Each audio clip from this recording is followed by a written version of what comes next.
Baik, bismillahirrahmanirrahim. Assalamualaikum warahmatullahi wabarakatuh. Kami dari kelompok C, dari kelas 3B, Teknik Pembangkit Energi, jurusan Teknik Mesin, Politeknik Negeri Ujung Pandang. Pada kesempatan kali ini, kami akan menjelaskan atau membahas tentang praktikum mesin listrik, khususnya job generator DC. Sebelum kami membahas materi tentang praktikum ini, terlebih dahulu kami ingin memperkenalkan anggota kelompok kami. Yang pertama, saya sendiri, Muhammad Amar Sarifuddin, dengan NIM 442-18040. Baik, selanjutnya saya Safitri Yusuf dengan NIM 442-18046. Perkenalkan, nama saya Maudini dengan NIM 44218039. Perkenalkan, nama saya Lutfi Batu Bugalaran dengan NIM 442-18038. Perkenalkan, nama saya Giovanni Senat dengan NIM 442-18035. Perkenalkan, nama saya Yusril Asbarlian dari kelas 3B Teknik Pembangkit Energi dengan NIM 44218050. Baik, itulah tadi perkenalan singkat dari kelompok kami. Selanjutnya kami akan membahas beberapa percobaan. Yang pertama itu pengertian dari generator DC, yang kedua prinsip kerja generator DC, yang ketiga tujuan dari percobaan ini, yang keempat data spesifikasi generator DC dan spesifikasi motor yang digunakan dalam percobaan ini, yang kelima beberapa percobaan yang dilakukan pada percobaan generator DC, yang keenam grafik beserta penjelasannya, dan diakhiri dengan kesimpulan. Baik, selanjutnya saya akan menjelaskan poin pertama, yaitu pengertian generator DC. Jadi, generator DC merupakan sebuah perangkat mesin listrik yang mengubah energi mekanik menjadi energi listrik, dan arus yang dihasilkan dari generator DC ini yaitu arus searah. Selanjutnya, pokok pembahasan yaitu prinsip kerja generator DC. Prinsip kerja generator DC mempunyai 3 syarat, yaitu penghantar atau konduktor, magnet, dan gerakan. Prinsip kerja generator DC ini, bila kumparan medan magnet diberikan tegangan arus, maka akan dihasilkan medan magnet pada kumparan. Kemudian, kumparan medan magnet diputar oleh penggerak, maka medan magnet akan memotong konduktor yang terdapat pada kumparan tersebut. Selanjutnya, pokok bahasannya akan dibahas oleh teman saya. Baik, selanjutnya saya akan menyebutkan tujuan-tujuan di dalam praktikum ini. Nah, adapun tujuan yang pertama itu adalah mengetahui cara kerja mesin arus searah yang dioperasikan sebagai generator. Seperti yang kita ketahui, konstruksi dari mesin listrik antara motor dan generator secara konstruksinya kan sama. Nah, dalam praktikum ini kita ingin melihat bagaimana ketika mesin listrik ini dioperasikan sebagai generator. Tujuan yang kedua itu mengetahui sifat generator arus searah dalam arus beban nol atau tanpa berbeban dengan pada saat kita berikan beban. Tujuan yang ketiga itu kita mengetahui besaran resistansi belitan generator DC. Tujuan yang keempat mengetahui cara mengukur besaran resistansi belitan generator DC. Tujuan yang kelima, kita mengetahui dan bisa mengoperasikan atau menjalankan generator arus searah dengan aman dan benar. Tujuan yang keenam, kita mengetahui dan bisa menganalisa atau menjalankan urutan-urutan pembebanan kerja generator DC. Tujuan yang ketujuh, yang terakhir ialah kita bisa mengetahui nantinya dan bisa menganalisa pengaruh reaksi jangkar pada generator berbeban. Adapun data spesifikasi pada generator DC dan motor sebagai prime movernya. Yang pertama itu data spesifikasi pada generator DC. Daya nominalnya itu 5 kW atau 5000 watt, tegangan nominal 220 volt, kecepatan nominal 3000 rotasi per menit, arus nominalnya itu 22,7 ampere, arus eksitasinya itu 1,1 ampere, terus isolasinya dia masuk dalam kelas F. Dan adapun data spesifikasi motor sebagai prime movernya, untuk generator nantinya itu daya nominal sebesar 5 kW atau 5000 watt, tegangan nominalnya itu 400 volt, kecepatan nominalnya itu 3000 rotasi per menit, arus nominalnya 14,7 ampere, arus eksitasinya sebesar 0,56 ampere, dan isolasinya termasuk dalam kelas F. Baik, pokok pembahasan selanjutnya yang akan saya bahas yaitu mengenai beberapa percobaan atau pengukuran yang dilakukan pada percobaan generator DC ini. Baik, beberapa percobaan atau pengukuran tersebut meliputi yang pertama pengukuran tahanan belitan, yang kedua pengukuran tahanan secara langsung, yang ketiga pengukuran tahanan secara tidak langsung, yang keempat pengukuran untuk karakteristik beban nol, yang kelima yaitu pengukuran untuk karakteristik berbeban, dan yang keenam yaitu pengukuran untuk karakteristik luar generator DC. Baik, dalam pembahasan kali ini saya akan membahas mengenai langkah percobaannya dan hasil dari percobaan tersebut. Baik, untuk pengukuran yang pertama yaitu pengukuran tahanan belitan. Langkah kerjanya yaitu yang pertama mengukur tahanan belitan jangkar dan belitan medan generator DC dengan menggunakan ohmmeter. Yang kedua, mencatat hasil pengukuran ke dalam tabel yang telah disediakan. Lalu, untuk pengukuran tahanan secara langsung. Langkah kerjanya yang pertama yaitu mengukur tahanan jangkar dan tahanan medan dengan menggunakan ohmmeter atau multimeter. Yang kedua yaitu mencatat hasil pengamatan tersebut ke dalam tabel yang telah disediakan. Lalu pengukuran selanjutnya yaitu pengukuran tahanan secara tidak langsung. Langkah kerjanya yang pertama yaitu mengukur tahanan medan dan tahanan jangkar dengan menggunakan ampermeter dan voltmeter. Di sini dia menggunakan dua metode, di mana metode tegangan tinggi dan metode tegangan rendah. Lalu langkah kerja yang kedua yaitu mencatat hasil pengamatan tersebut ke dalam tabel yang telah disediakan. Selanjutnya untuk pengukuran untuk karakteristik beban nol. Di sini langkah kerjanya yang pertama yaitu menggambar rangkaian percobaan untuk karakteristik beban nol. Yang kedua, membuat urutan kerja. Di sini urutan kerjanya meliputi yang pertama yaitu merangkai rangkaiannya atau kita memasang kabel-kabel untuk rangkaiannya. Lalu motor tersebut dinyalakan atau diputar dengan menggunakan tahanan awal atau regulator. Lalu selanjutnya mencatat hasil percobaan tersebut pada tabel hasil pengamatan. Di sini untuk membuat urutan kerjanya itu juga harus sesuai dengan arahan pembimbing. Lalu selanjutnya yaitu pengukuran untuk karakteristik berbeban. Di sini langkah kerjanya yang pertama yaitu menggambar rangkaian percobaan untuk karakteristik berbeban. Yang kedua yaitu membuat urutan kerjanya yang meliputi merangkai rangkaiannya, lalu motor tersebut dinyalakan atau diputar dengan menggunakan tahanan awal atau tahanan asut atau regulator. Lalu di sini dia mengikuti arahan dari pembimbing. Kemudian yang ketiga, mencatat hasil percobaan pada tabel yang telah disediakan. Selanjutnya untuk pengukuran yang terakhir yaitu pengukuran untuk karakteristik luar.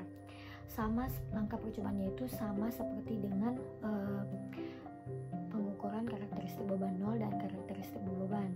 Di sini dia langkah pertamanya itu menggambar rangkaian terlebih dahulu, kemudian membuat urutan kerjanya, lalu mencatat hasil percobaannya pada tabel hasil pengamatan.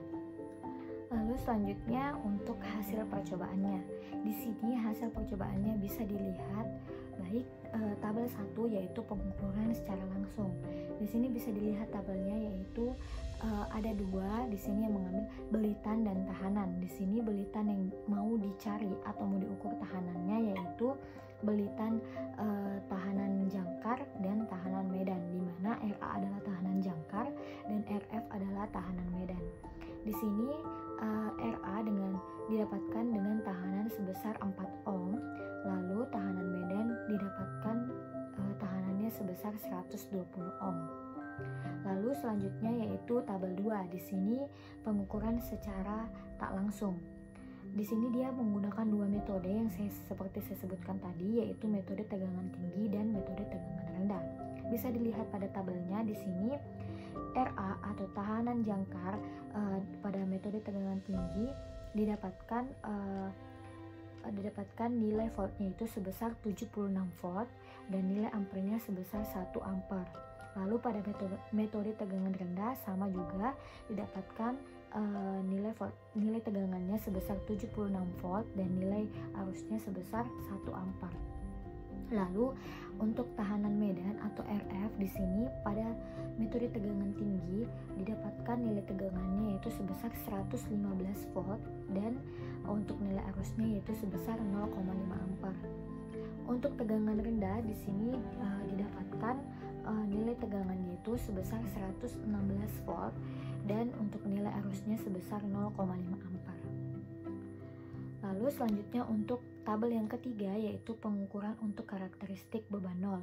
Di sini pada pengukuran ini diambil beberapa data yaitu data putaran atau N, lalu data IXG di mana di sini adalah arus eksitasi generator, lalu E0 di sini E0 adalah tegangan generator, IM adalah arus motor dan VM adalah tegangan motor. Di sini bisa dilihat pada tabel di sini untuk putarannya itu dia dikonstankan dengan nilai sebesar 3000 rpm. Lalu untuk nilai IXG atau arus eksitasi generator ya di sini diset atau diatur dengan selisih 0,05 dari angka 0 hingga 0,45. Jadi angkanya semakin naik dengan selisih 0,05. Lalu untuk E0 atau tegangan generator di sini dia akan semakin naik dikarenakan nilai IXG yang telah diatur atau diset tadi itu dia semakin bertambah. Jadi di sini nilai E0 atau tegangan generatornya ini tuh dia memiliki hubungan yang berbanding lurus dengan nilai IXG atau arus eksitasi generator, dimana semakin bertambahnya nilai IXG maka nilai E0-nya juga akan semakin naik atau semakin bertambah. Lalu di sini nilai IM dikonstankan dengan nilai sebesar 1,50 ampere. Selanjutnya untuk tabel keempat yaitu pengukuran untuk karakteristik berbeban. Di sini mengambil data beberapa data seperti data yang pertama itu putaran, lalu IXG arus eksitasi generator, E0 tegangan generator, IM arus motor, VM tegangan motor, dan di sini ada tambahan yaitu IG atau arus generator. Di sini bisa dilihat pada tabelnya bahwa putarannya itu sama, dikonstankan juga dengan nilai sebesar 3000 rpm. Lalu di sini untuk nilai E0-nya bisa dilihat dia semakin menurun. Nah, hal ini dikarenakan nilai dari IXG-nya itu juga semakin menurun. Di sini nilai E0 juga memiliki hubungan yang berbanding lurus dengan nilai IXG, di mana semakin kecil nilai IXG-nya maka nilai E0 atau tegangan generatornya juga akan semakin menurun atau semakin kecil. Lalu selanjutnya untuk pengukuran karakteristik luar. Di sini mengambil beberapa data yang sama dengan pengukuran karakteristik berbeban, yaitu ada putaran, IXG arus eksitasi generator, E0 tegangan generator, IM arus motor, VM tegangan motor, dan IG atau arus generator. Nah, di sini putaran itu dikonstankan dengan nilai 3000 rpm, IXG juga dikonstankan. Lalu di sini E0 kita bisa lihat nilai E0-nya, di mana nilai E0 di sini itu dia semakin turun nilainya. Nah, di sini untuk karakteristik luar ini dia berbeda dengan karakteristik berbeban, di mana kalau tadi karakteristik berbeban itu dia nilai tegangan generatornya ada hubungan dengan nilai dari arus eksitasi generator. Sementara kalau di karakteristik luar ini nilai tegangan generatornya itu dia berhubungan dengan nilai arus generator atau IG. Jadi di sini nilai tegangan generator atau E0 ini dia memiliki hubungan yang berbanding terbalik dengan IG. Jadi di mana semakin naik atau bertambahnya nilai arus generatornya, maka nilai dari tegangan generator ini akan semakin kecil. Jadi itu berbanding terbalik hubungannya. Berbeda dengan karakteristik berbeban dan karakteristik beban nol tadi yang telah saya sebutkan. Grafik yang akan dijelaskan di sini ada 3 grafik. Yang pertama, grafik tanpa beban. Grafik tanpa beban di sini yang digambarkan adalah hubungan eksitasi generator dengan tarik jangkar, di mana pada grafik ditunjukkan bahwa arus eksitasi generator dengan tahanan jangkarnya itu berbanding lurus, di mana semakin besar nilai arus eksitasi generator, maka nilai tahanan jangkar juga akan semakin besar dan sebaliknya. Kedua, untuk grafik berbeban, sama seperti grafik yang pertama yang akan dijelaskan di sini, yaitu grafik hubungan antara arus eksitasi generator dengan tahanan jangkar, di mana pada grafik ini juga nilai arus eksitasi generator dengan tahanan jangkarnya itu berbanding lurus, di mana semakin besar nilai dari arus eksitasi generator, maka tahanan jangkarnya juga akan semakin besar maupun sebaliknya. Kemudian untuk grafik yang terakhir, yaitu grafik karakteristik luar. Pada grafik ini tuh yang akan dijelaskan adalah hubungan arus generator dengan tahanan jangkar, di mana nilai dari arus generator dengan tahanan jangkar ini berbanding terbalik, di mana semakin besar nilai dari arus generator, maka nilai tahanan jangkarnya itu akan semakin kecil dan sebaliknya. Pada pembahasan selanjutnya yaitu kesimpulan. Berdasarkan hasil percobaan dan analisa data yang telah kami lakukan, maka dapat kami simpulkan.